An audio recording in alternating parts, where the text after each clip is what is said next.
Escape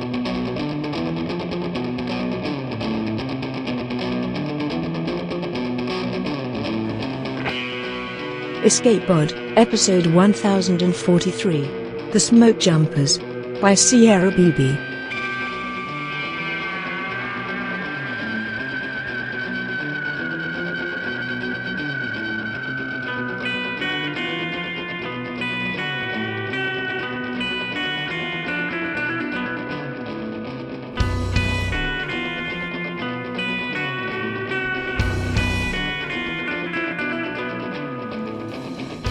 Hi there, welcome to Escape Pod. I'm Lafferty, your host and co-editor. Today's story is Smokejumpers by Sierra BB. Sierra writes speculative fiction. She lives in Portland, Oregon. It's narrated for us by Laurice White. Laurice is an actress, poet, and mom, currently residing in Michigan. This is an Escape Pod original. So make sure your suit is all sealed up against the elements. It's story time. The Smokejumpers by Sierra BB, narrated by Laurice White. When Fern jumps from the plane into the smoke for the very first time, she believes she has nothing left to lose. That's not to say she's unafraid exactly.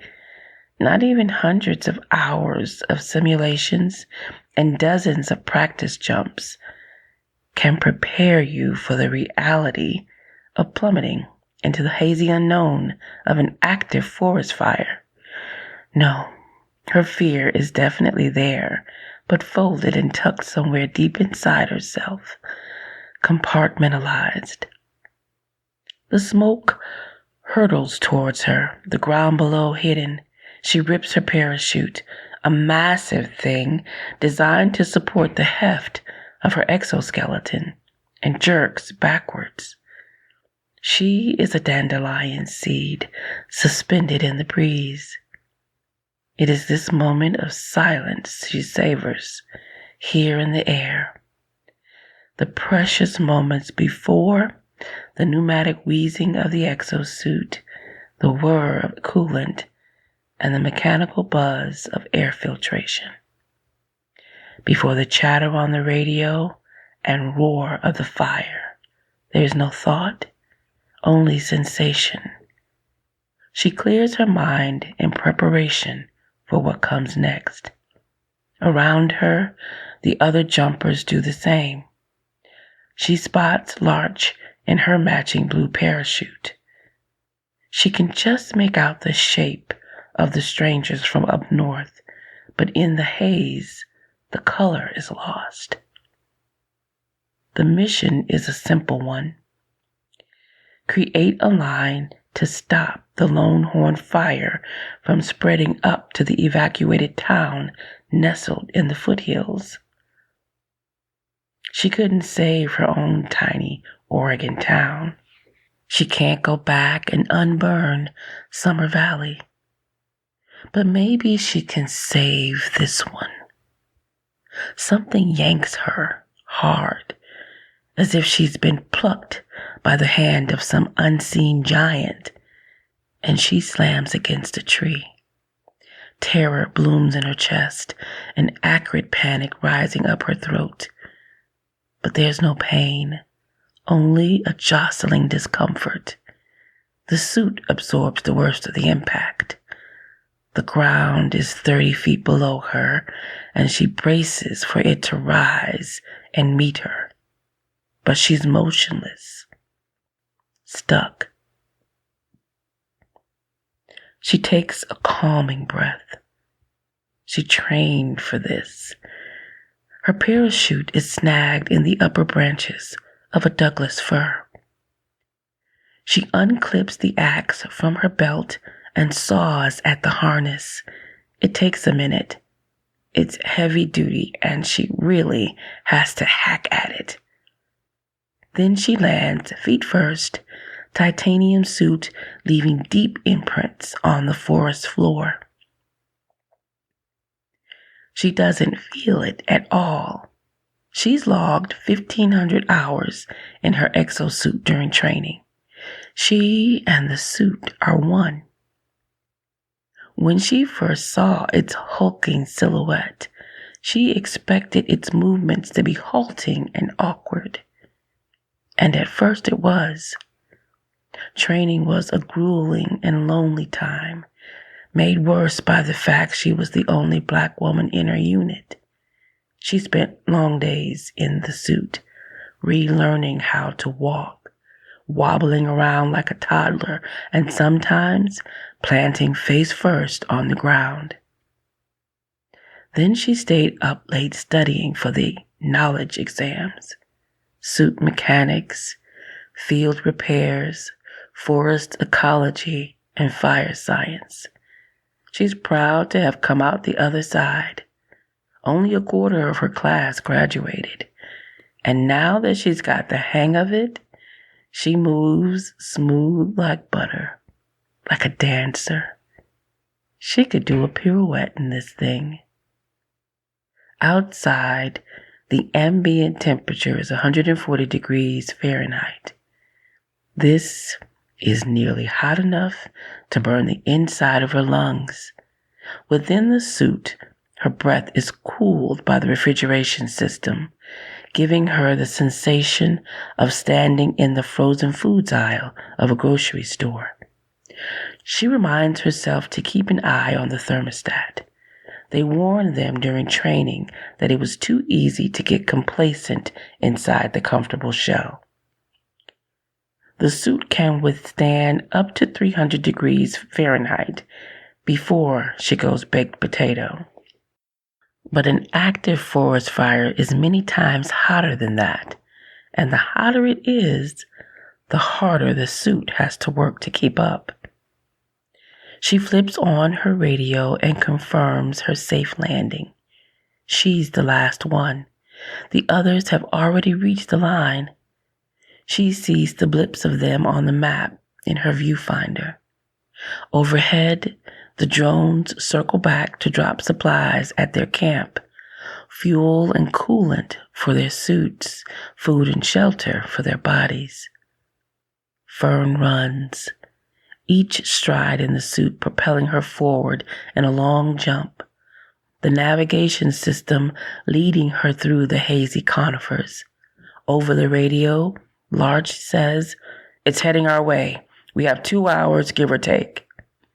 At the line, chainsaws buzz and shovels break the earth. In the suits, the 4 of them are identical, equally matched for strength and speed. Only their call signs hovering over them like digital halos on the viewfinder distinguish them. Larch and the 2 strangers, Redwood and Alder. Fern's call sign, embarrassingly, is the same as her real name. When she had protested, her commander shrugged. "You're already named after a plant." Fern activates the chainsaw attachment on her left arm, the mechanicals droning like a wasp nest. She joins Alder clearing brush, while Larch and the other stranger dig trenches. "Wood!" Alder yells. The others leap out of the way of the toppling tree. There's something familiar about that voice, Fern thinks as the wood cracks and splinters. Someone from her training class? Almost all of her class had opted to go north to Washington or south to California. She had been one of the few who requested to stay in Oregon. They had their pick of territories, one of the perks of smoke jumping. In the West, people like Fern are always in demand. The temperature outside ticks up. It's getting harder to see through the smoke, and her eyes water, although she knows she's just replaced her air filters and the stinging sensation is all in her head. She dials up the infrared in her viewfinder, turning the world into a kaleidoscope of orange and reds. The work would be backbreaking, but the suit is a strength multiplier. It's trivial. In less than an hour, they've accomplished what would have taken a human crew days. They've cut down a dozen risky trees, removed thousands of pounds of brush, and dug a trench stretching from the Mackenzie River to the ravine. Line is built. Alder radios in, heading to camp. She's positive she knows that voice, but from where? The four of them run wild, like a band of horses. The exosuits are fast, built to escape wildfires that can reach up to 15 miles per hour. And now that the real work's done, the team can't help but show off. They careen over rocks, leap over down logs, and weave in between the trees. Alder lets out a hoot over the radio as he somersaults down a hill to the self-driving truck waiting on the fire road. The others load into the back, but Fern is frozen with realization. She knows that voice. It's Daniel's song, 15 years earlier.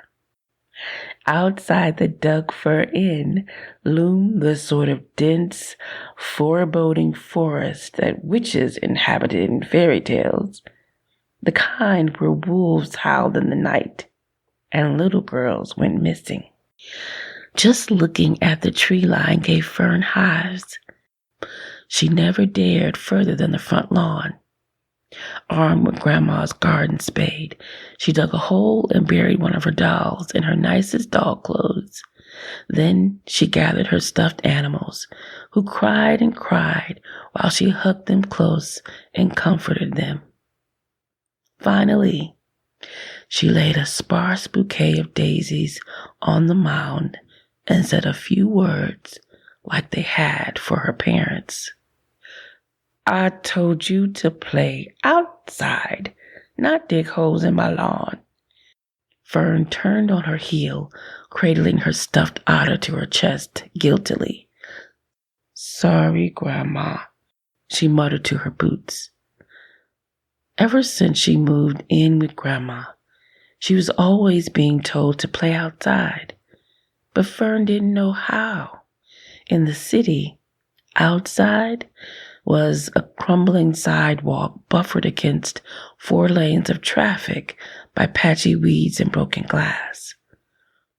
When Grandma moved to retrieve her garden spade, her face softened at the pitiful daisies on the overturned dirt. Go, have an adventure in the woods. She gave her an encouraging nudge towards the trees. That's what your mom used to do when she was your age.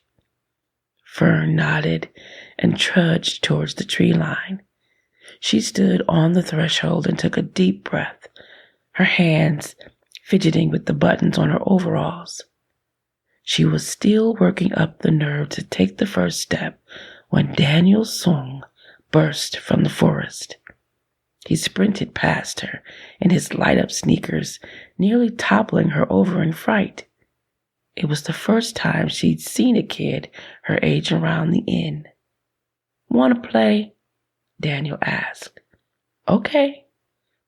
She followed him into the woods, scared but determined not to show it. As soon as she crossed the tree line, it was like she entered another world, but not the one she imagined. Everything was green and smelled muddy and alive.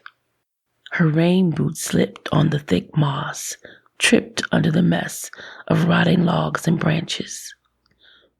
He gave her a tour of the forest as if he owned the place, naming trees and rocks and streams as they passed.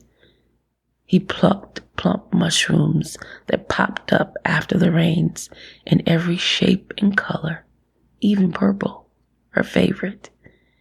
He pointed out watchful owls hidden in the trees, caught frogs, and showed her delicate 3-leaved flowers. Trillium, the prettiest flower she'd ever seen.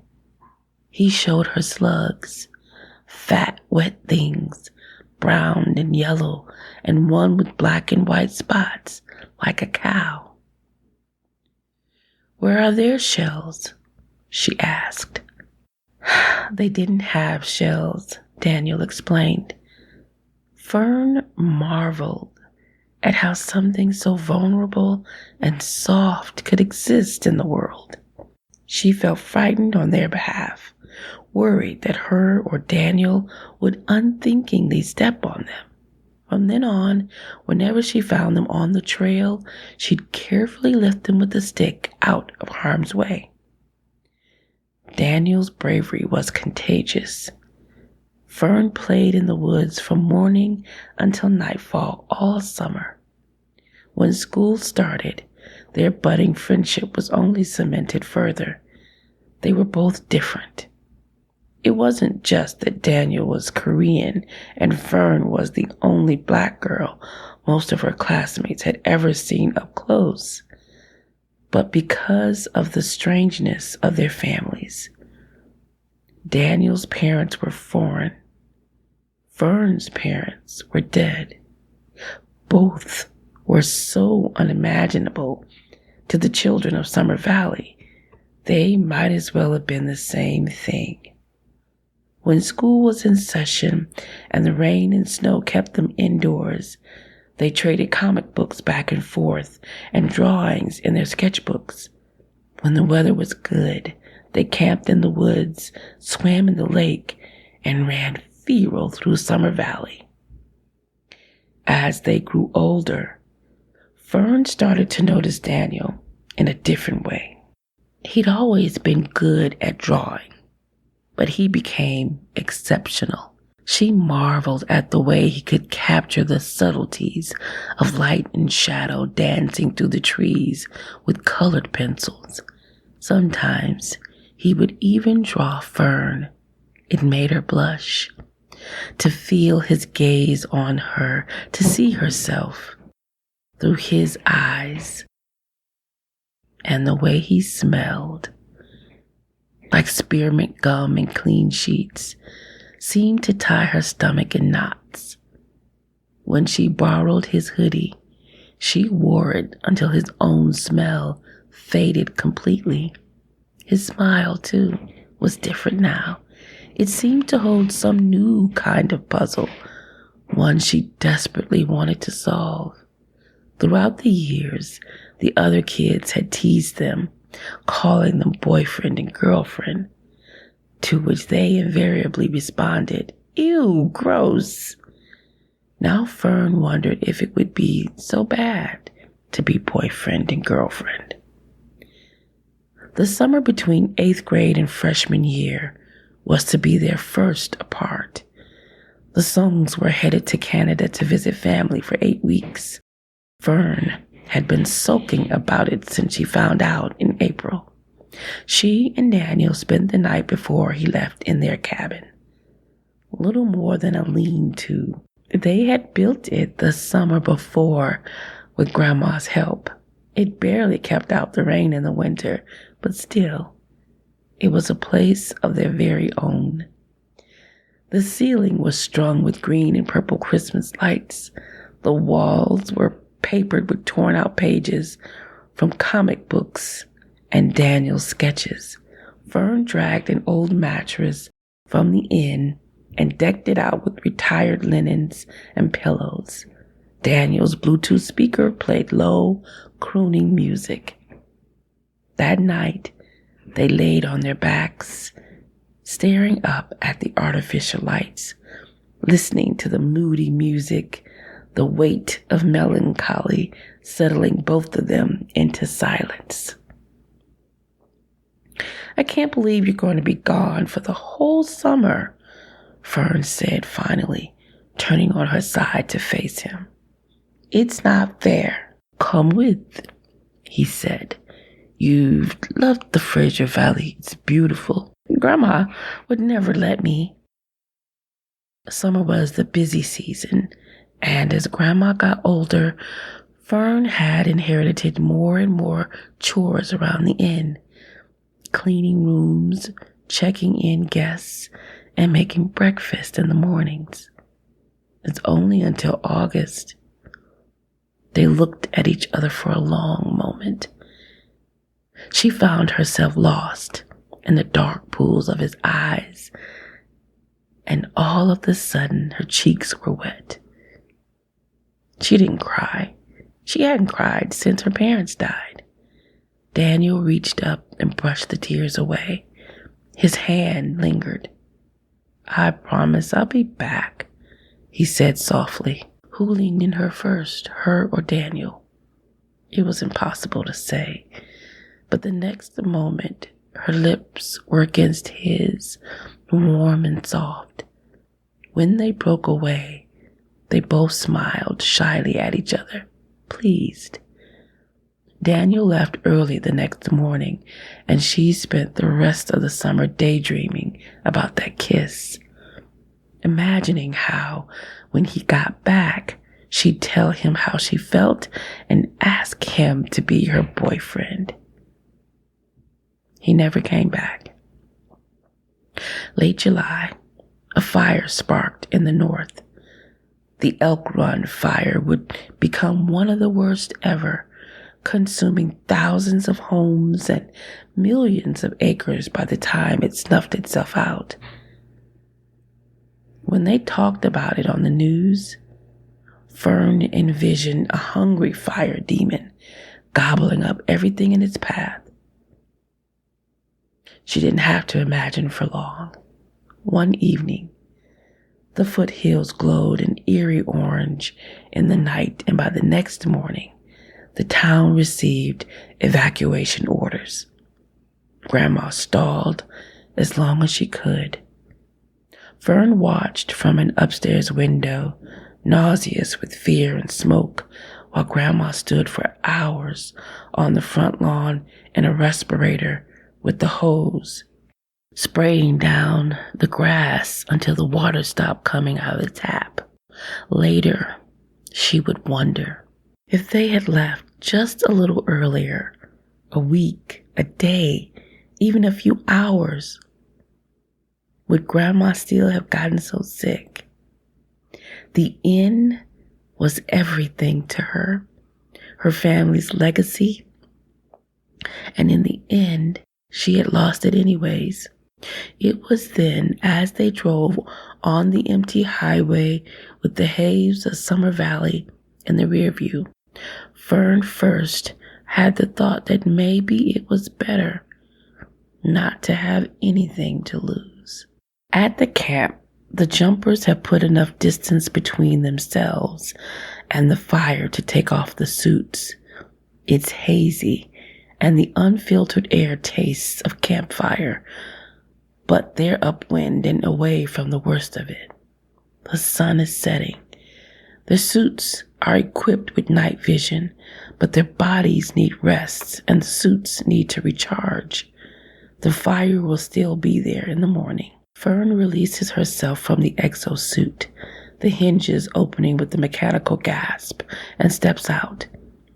She's both blissfully unencumbered and way too light, like she lost a limb. The others have done the same. The row of unoccupied suits now stand at attention like terracotta warriors. The others clean themselves, refuel, and set up camp for the night. She sees all of this from her peripheral. She doesn't dare glance at the others because what if she's wrong?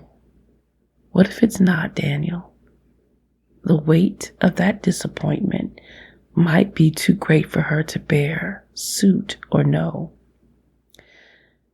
As she's struggling with the biodegradable tent fly flapping wildly in a gust of wind, a voice says, "Let me help." Her heart does a somersault. She looks up. He's taller and even more handsome than when she said goodbye to him all those years ago. The baby fat melted away to reveal strong cheekbones and a square jaw. His kind eyes are startlingly the same. When they meet hers, a jolt of electricity sparks through Fern. Daniel's face drops. Fern? Fern Powers? She nods, words suddenly sticking to the roof of her mouth like a spoonful of peanut butter. It's Daniel. Daniel Song. We were neighbors back in Summer Valley, remember? Of course, she remembers. In her mind, she built a shrine to him.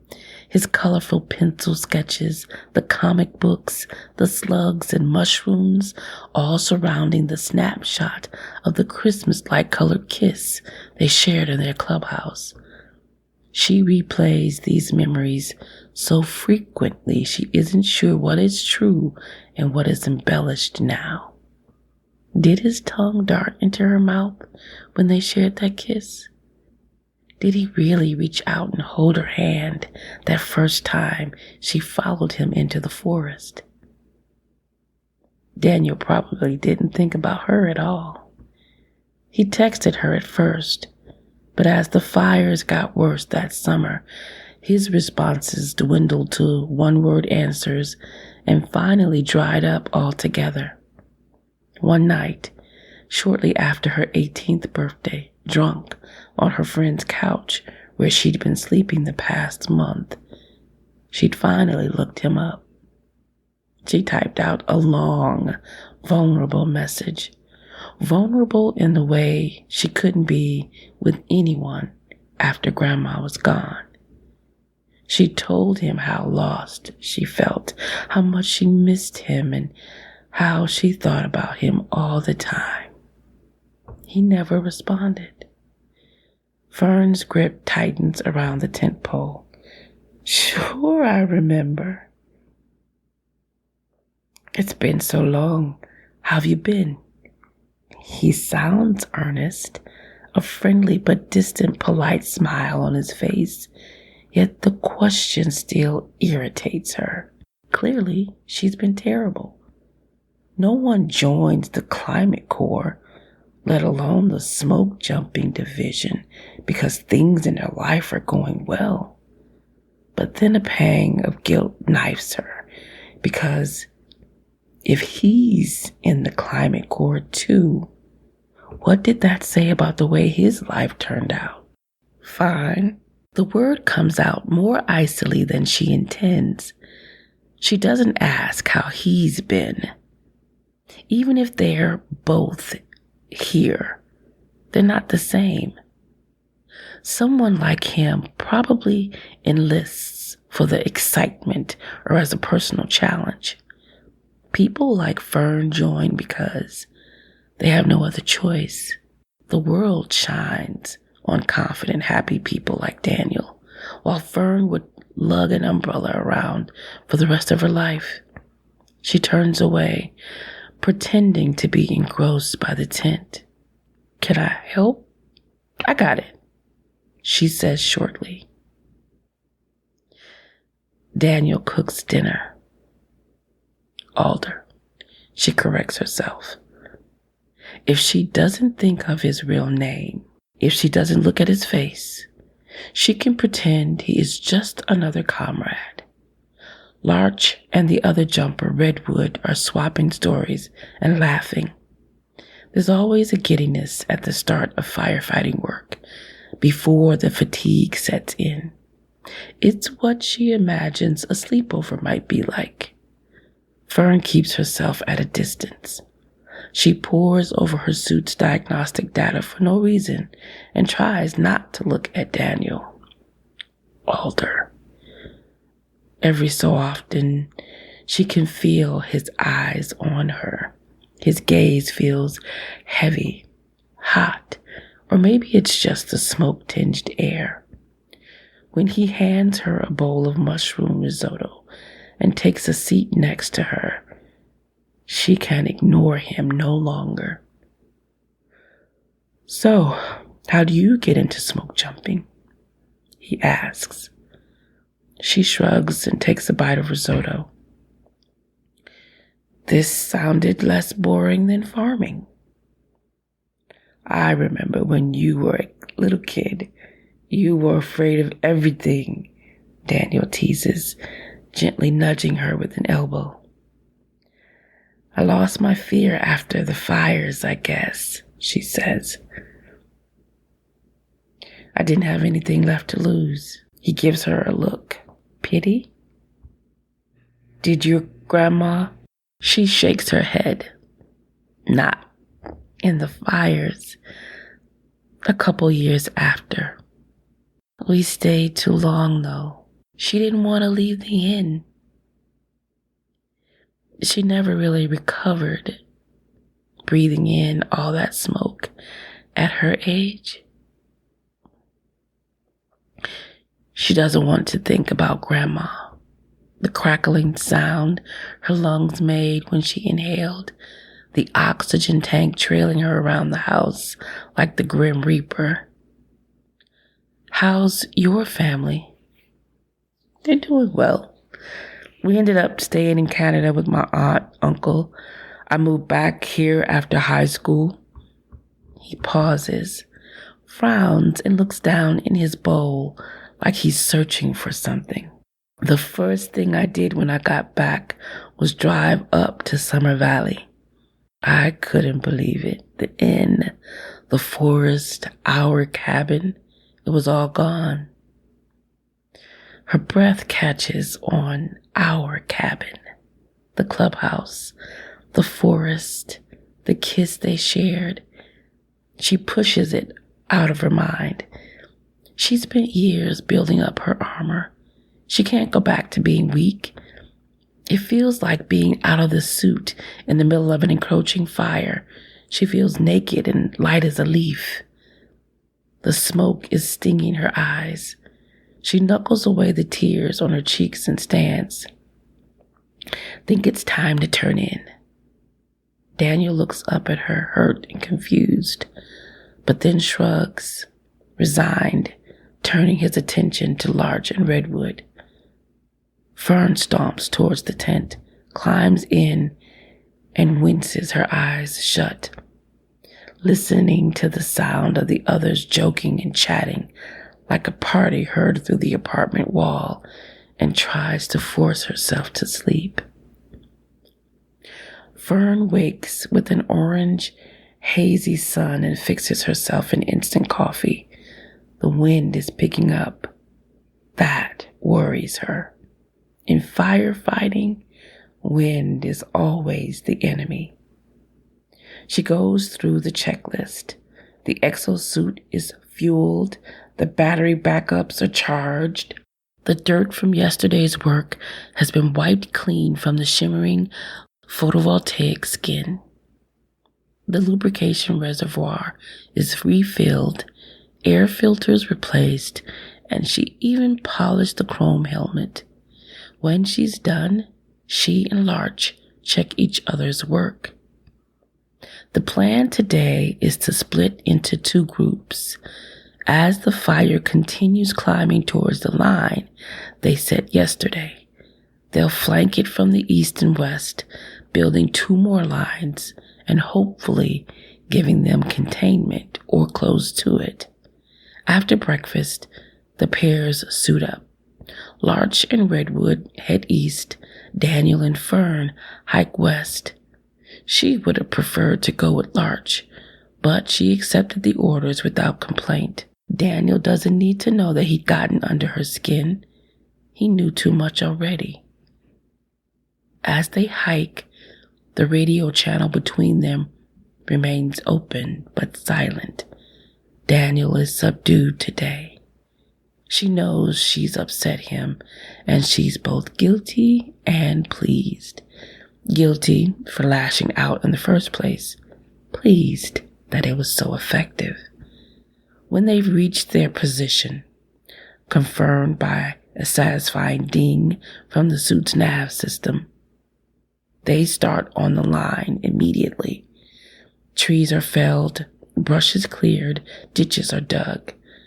The exosuit makes the work easy but no less monotonous. Every so often she looks up at him, but of course, in the suit there's no eye contact, No smiles, nothing recognizable as Daniel in the identical exosuit, only her mirror twin. The wind is growing stronger. The crowns of Douglas fir on the other side of the line sway in the gusts. An aerial report comes in on the radio. The fire's moving west. Abandon the line and retreat. She can feel the heat growing as the temperature in her viewfinder ticks up, even through her suit. The air filtration system is whirring with effort. It must be close. The suit can withstand extremely hot temperatures, but not indefinitely. They only have so much fuel, so much coolant. She turns up the thermal vision in her viewfinder, and then she sees it. The unmistakable blinding white of fire, so much brighter than everything around it. It rushes the line, hopping from crown to crown on the trees overhead. "Run!" Daniel calls. Fire can rip through the forest, but their suits are faster. Their mechanical legs pump, springing up over down logs and boulders, leaving deep impressions in the earth behind them. It's an effort, with the heat and air filters working hard. The sound of Daniel's breathing through the radio is a small comfort. Fern's stomach sinks as she watches the fuel gauge tick lower and lower. By the time they stop, it's getting dark. They are only a few miles from Larch and Redwood's location, but the fire amputates the two groups from one another. It's another night camping, just the two of them this time. The drone picks up their position and drops another box of supplies. She takes off her suit, feeling shy and small, too soft, like a slug. She refuels the suit and unpacks the supply box. There's only one tent this time. Shit. She looks at Daniel, who is out of his suit too. He is long and lean, like a dancer, she thinks. Something stirs in her core. As they eat their dinner on a down log, Daniel asks, "Do you remember the last time we saw each other?" It's the first words he's spoken to her all day. She freezes. Does he? "Before I left for the summer, in our cabin, do you remember?" "Of course. I remember our first and only kiss," she blurts, blushing. "I had a massive crush on you." Daniel's eyes are lively, amused. Had. There's a teasing note in his voice. "Had," she says firmly. She can't let herself want him. She hasn't allowed herself to want anything in so long. She lost herself in the physicality of her training and the study of the mechanics and the maintenance of the suit. She swaddled herself in it, even when she wasn't wearing it. "Why did you become a smoke jumper?" she asks. Daniel had wanted to be an artist since he was 5 years old. He was always doodling in the margins of things, always equipped with a sketchbook in his backpack. He looks down at his knees. "After the fires, I wanted to feel like I could make a difference. I don't know that I am, but it feels better than sitting on my ass." "I know what you mean," she says. "It feels like everything is fucked." Prior to joining, Fern had been borderline homeless and drinking herself into oblivion just to get to sleep every night. Anything was better than that. The air is heavy. The smoke is bitter in the back of her throat as she eats her freeze-dried chickpea curry. There's a tension there too, and she can't help but ask, Why didn't you respond to my message? He frowns. What message? She blushes. He's really going to make her say it. The long, embarrassing one I sent 3 years ago? Fern, I never got a message from you. Hope spikes in her chest, shoots straight up in the air like a flare gun. Had she mistyped the email address in her inebriated state? Maybe she never even clicked send. It didn't matter, though. By some miracle, he never got the message. He had no idea she'd spent the past 7 years pining over him. She feels drunk on possibility. I looked for you, You disappeared, he says. She digs her boot into the dirt. I kind of shut the world out after Grandma died.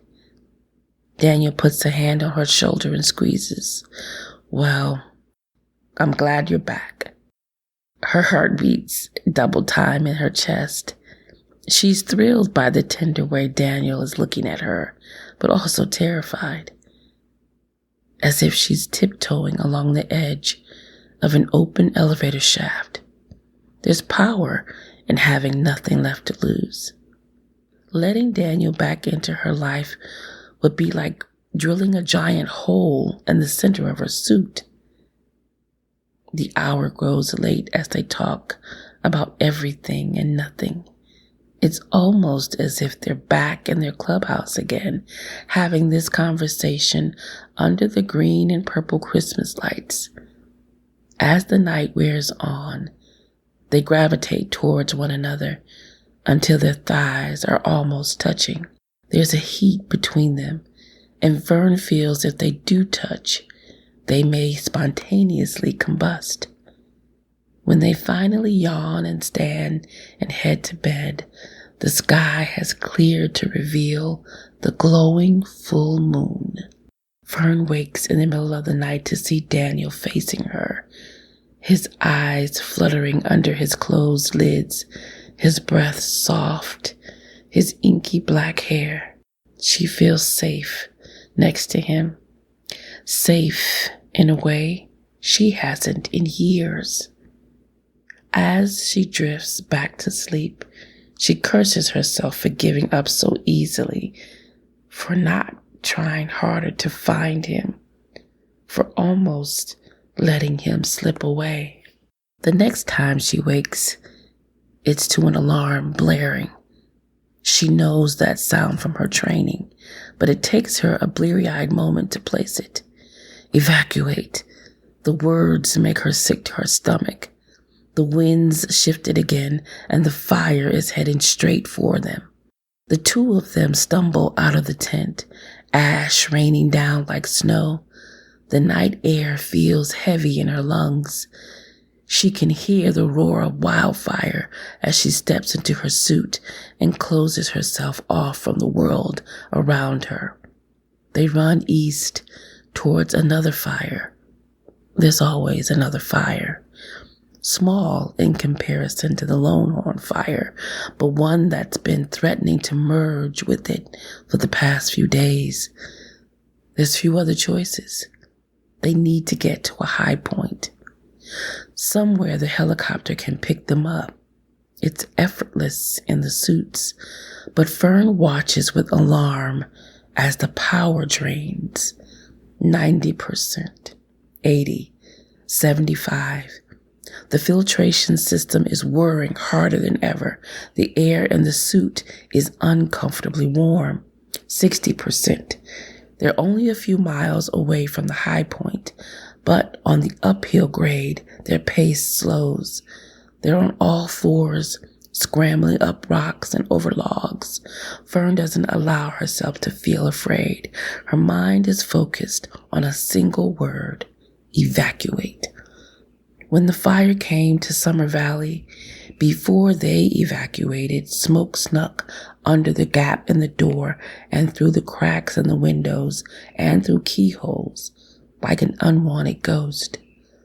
The dug fur in was not built airtight. Her eyes burned all the time, and she had a constant headache. She tasted it first thing when she woke up every day that week. She can almost taste it now. 40%. The temperature gauge is all over the place, and Fern's movements become jerky and robotic as they slow to a crawl. Most of the suit's power is going to the life support systems. 30%, 20%.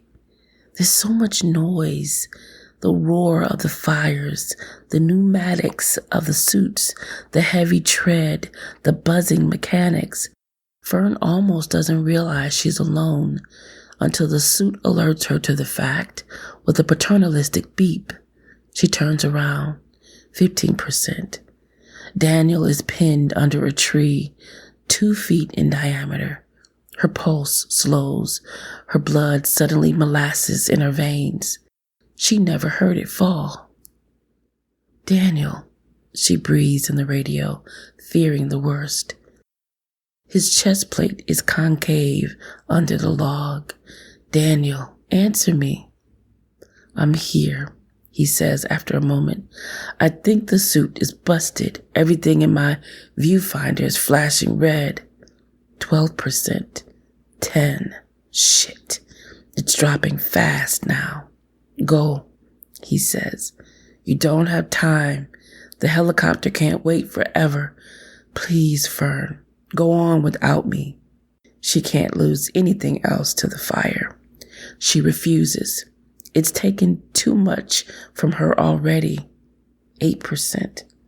She doesn't respond, just steps to the tree and begins to lift. Fern, Daniel warns. 6%. 4. 2. She can feel it. Her own muscles straining against the robotic limbs as she heaves. 1%. She raises the tree off of him, but he's immobilized in his suit. He can't get out from under. With one final burst of adrenaline, she pushes the tree off to the side, and then she's frozen. The suit has ceased locomotion, programmed as it is to reserve the backup power supply to keep her alive. But they can't stay here. They'll cook in the suits. She unlocks herself, birthed from the exoskeleton on unsteady legs like a baby horse. The air is held to breathe, and her skin is slick with sweat almost instantly. She bites back rising panic. She's trained for this. She grabs the emergency masks off the back of the suit and straps one on her own face. Daniel is still there on the ground, stuck, like a turtle on his back. She hits the emergency release button and he gasps. She hands him a mask, pulls him up by a sweaty hand. She leads them uphill in what Fern hopes is the right direction. Her breaths are short, gasping. They crest, but even at this elevation, they are smoke blind. She should have brought the radio. Will the helicopter know where to find them without the suits? Daniel squeezes her hand, and she looks in his eyes, which are red and watering, but inexplicably smiling. He points. She sees the ladder hanging in the void and hears, under the roar of everything else, the whir of the helicopter. 50 years later. Did you really used to wear this?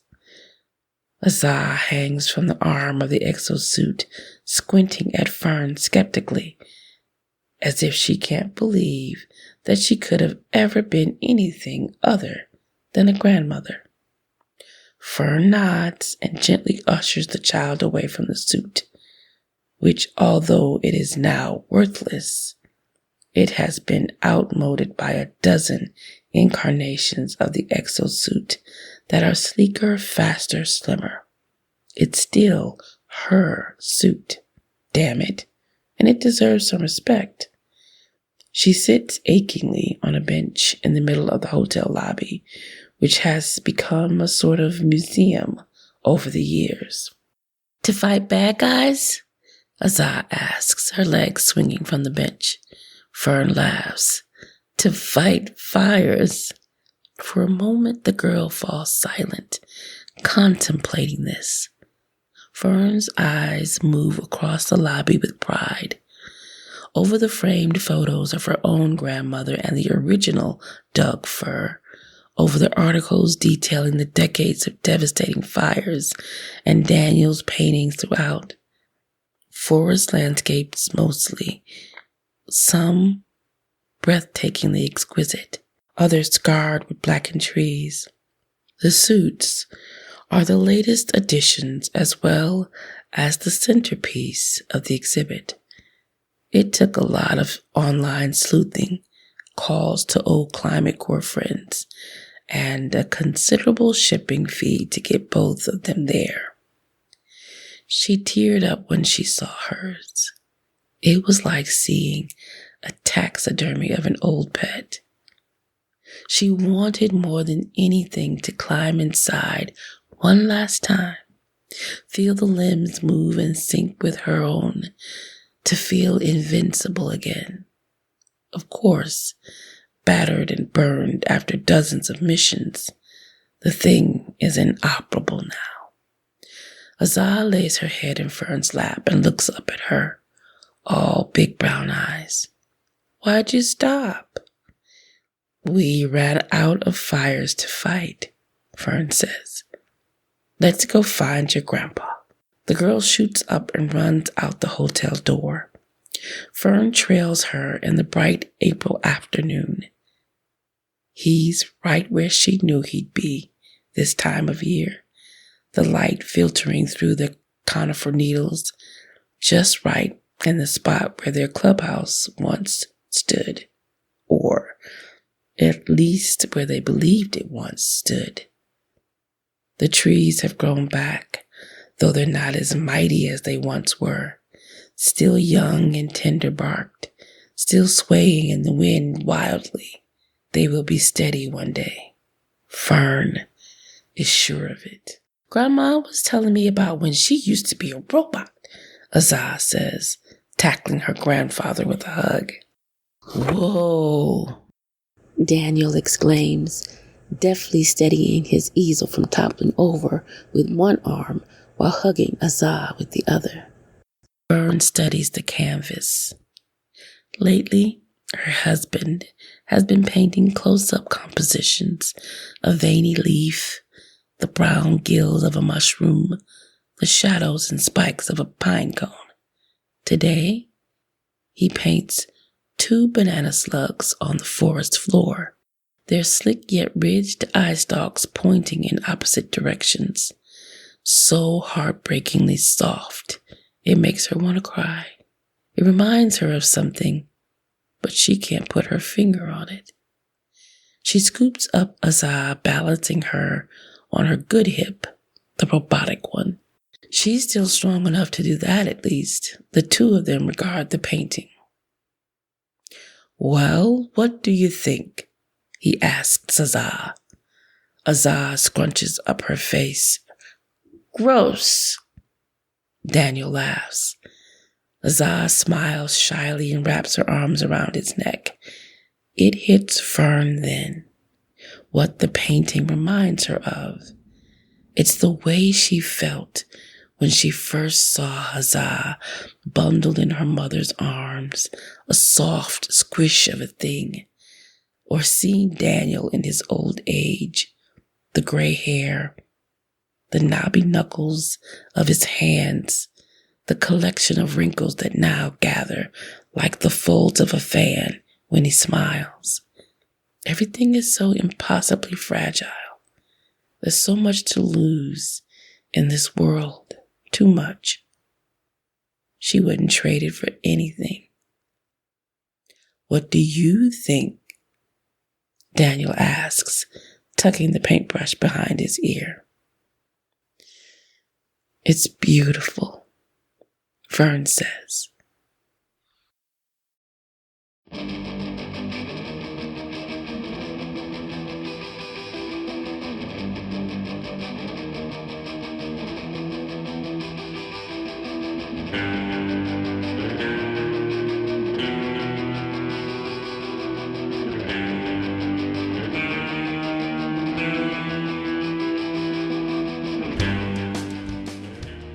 And that was Smokejumpers by Sierra Beebe. About this story, the author had this to say. I was inspired to write this story after living through the Oregon wildfire season of 2020, which was the most destructive on record and burned more than 1 million acres.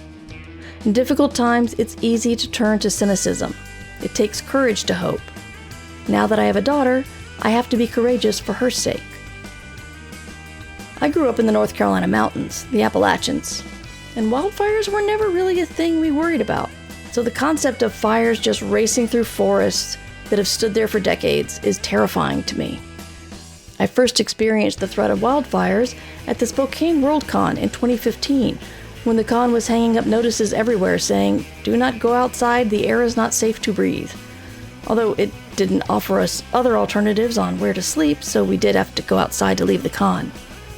I was trying to understand why the air was full of smoke and we had literal ash falling on us, but no one was panicking because the fires were very far away. The morning sunrise looked apocalyptic and gorgeous. I guess it's true that the worse your atmosphere is, the more beautiful the sunrise. Kind of a high price to pay for a few minutes of beauty, if you ask me. Even though this story is in the actual setting of our terrible reality of climate change, the focus is on the strength of the people fighting and how technology got adapted to better deal with this.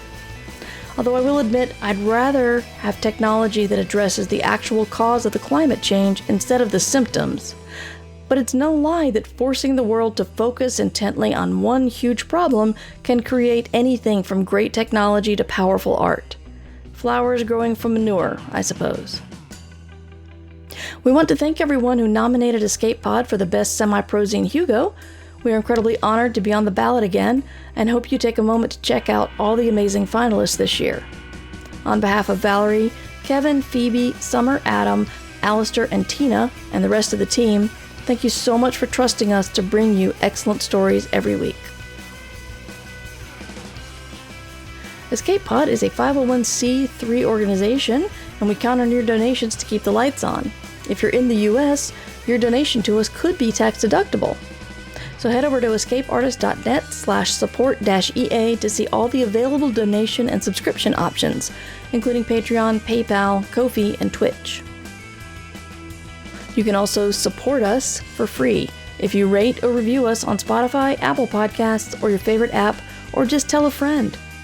Whether you've been a dedicated fan of Escape Pod for years or just started following us, thanks for tuning in. Escape Pod is distributed under a Creative Commons Attribution Non-Commercial No Derivatives license. I say it every time, but it's hard to get out sometimes. All other rights are reserved by our authors. Our music is by permission of Daikaiju, and you can hear more about them at daikaiju.org. That was our show for this week. Our quote comes from Lisa Welchel. There's something about childhood friends that you just can't replace. That's it for this week. We'll see you next time with more free science fiction. Stay safe and stay kind.